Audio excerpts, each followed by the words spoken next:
Chapter 23. Move it, move it, move it, instructed RIPRED, herding them all from the open bank and into a tunnel.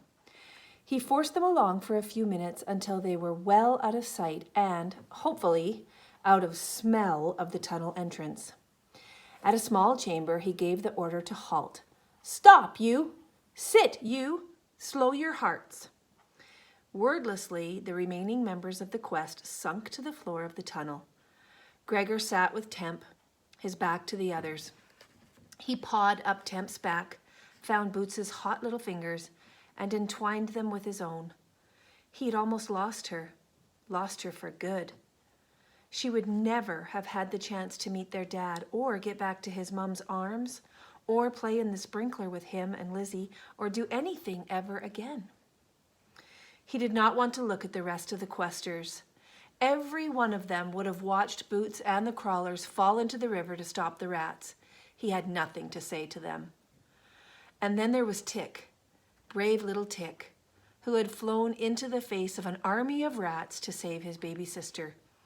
Tick, who never spoke much. Tick, who shared her food. Tick, who was, after all, just a roach. Just a roach who had given all the time she had left, so that Boots could have more. Gregor pressed Boots's fingers against his lips and felt scalding tears began to slide down his cheeks. He hadn't cried, not the whole time he'd been down here, and there had been plenty of bad stuff. But somehow Tick's sacrifice had crushed whatever thin shell remained between him and sorrow. From now on, he felt an allegiance to the roaches that he knew would never fade. He would never again take a roach's life, not here, and not, if by some miracle they made it home, in the overland. He felt his shoulders began to shake. Probably the others thought he was ridiculous, crying over a roach, but he didn't care. He hated them. He hated them all. Temp, whose antennas had drooped down over his head, reached out and touched Gregor with a feeler. "Thank you." To weep when Tick has lost time. Boots would weep too if she weren't. Gregor couldn't go on as another wave of sobs swept over him. He was glad Boots hadn't witnessed Tick's death.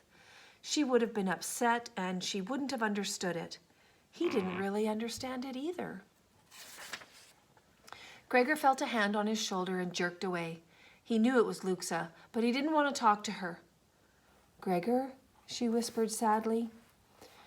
"Gregor, we would have caught Boots and Temp if they fell. We would have caught Tick too, had there been any reason." He pressed his hand against his eyes to stop his tears and nodded. Well, at least that was a little better. Of course, Luxa would have dived after Boots if she'd fallen. The Underlanders didn't worry about falling the way he did, not with their bats. "It's okay," he said. "I know." When Luxa sat beside him, he didn't move away. "I guess you think it's pretty stupid, me crying over a roach." "You do not yet know the Underlanders if you think we lack tears," said Luxa. We weep, and not just for ourselves."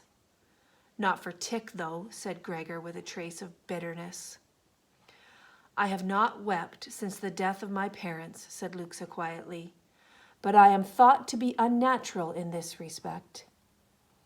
Gregor felt more tears slipping down his cheeks when he thought of how badly you had to be hurt to lose the ability to cry. He forgave Luxa everything at that moment. He even forgot why he needed to forgive her.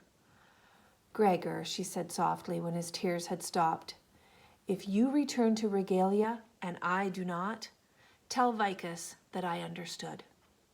"Understood what?" asked Gregor. "Why he left us with RIPRED," said Luxa. "We had to have a gnawer. I see now he was trying to protect us." "Okay, I'll tell him," said Gregor, wiping his nose. He was quiet for a minute, and then he asked, "So, how often do we give Boots that medicine? She still feels pretty hot." "Let us dose her now before we move on," said Luxa, stroking Boots's forehead. Boots murmured in her sleep but didn't wake up. They slipped a few more drops from the bottle between her lips. Gregor stood up and tried to shake off the pain. "Let's get going," he said, not looking at RIPRED. The rat had been in tons of wars. He'd probably seen lots of creatures killed. He'd told Gox to eat Treeflex. Gregor was sure Tick's death affected him as little as, well, as swatting a roach affected people in New York. But when RIPRED spoke, his voice lacked its usual snide tone. "Take heart, Overlander. Your father is nearby." Gregor lifted his head at the words. "How nearby?" "An hour's walk, no more," said RIPRED. "But so are his guards. We must all proceed with extreme caution. Bind your feet in webs, speak not, and stay close behind me. We had rare luck at the bridge. I do not think it follows us where we now go." Gox, whom Gregor was beginning to appreciate more as time passed, quickly spun thick silk slippers to pad their feet. As Gregor held his flashlight for Luxa to put on her pair, the light faded. He dug in his pack and came up with the last 2 batteries. "How much longer can your torchlight last?" Gregor asked Luxa. He had noticed they'd gone to 1 torch when they met up with RIPRED, apparently to conserve fuel.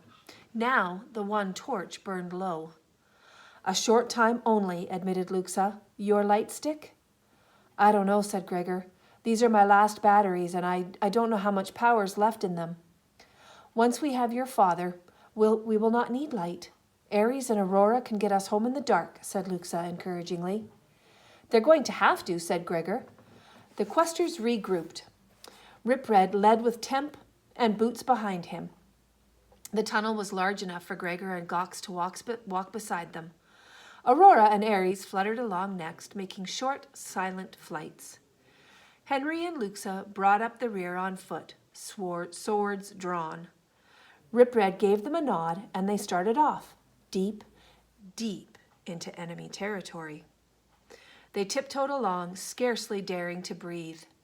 Gregor froze every time a pebble moved beneath his foot, thinking he had triggered another rat assault. He was very afraid, but a new emotion was rising up in him, giving him strength to keep putting 1 foot in front of the other. It was hope. It flowed through him, insisting that he break his rule. His father was nearby. He would see him soon. If only they could keep moving forward undetected, he would see him soon. When they had been creeping along for about half an hour, RIPRED suddenly stopped at a bend in the tunnel. The whole party pulled up behind him.